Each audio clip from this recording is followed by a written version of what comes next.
সাকিব আল হাসানকে ঘিরে বিতর্ক লেগেই থাকে।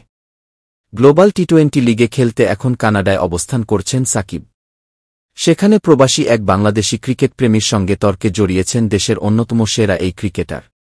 তার এমন কাণ্ডে ক্ষুব্ধ হয়েছেন সাবেক ক্রিকেটার মোহাম্মদ রফিক। কানাডার গ্লোবাল টি-20 ম্যাচ শেষের গ্যালারিতে থাকা এক দর্শকের তোপের মুখে পড়েন সাকিব। দেশের বর্তমান পরিস্থিতিতে কেন মুখে কুলুপ এঁটে রয়েছেন সাকিব, সে বিষয়ে প্রশ্ন করেন সে দর্শক। জবাবে ওই ভক্তকে আপনি দেশের জন্য কি করেছেন বলে পাল্টা প্রশ্ন করেন সাকিব।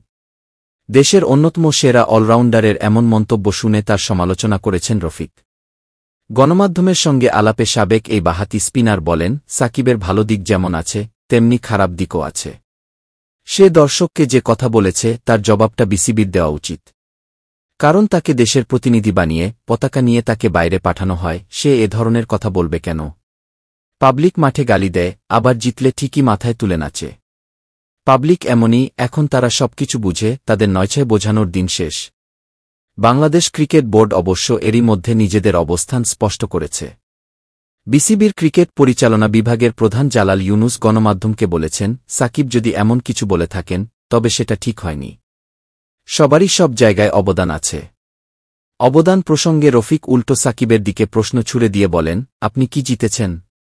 এশিয়া কাপ, আইসিসির কোনো ট্রফি জিতছেন? আগে বাংলাদেশটা কি সেটা ফিল করতে হবে, পতাকা ফিল করতে হবে। আমি মনে করি এদের মধ্যে ফিলিংস বলতে কিছু নেই। তারা বোঝে শুধু টাকা আর টাকা।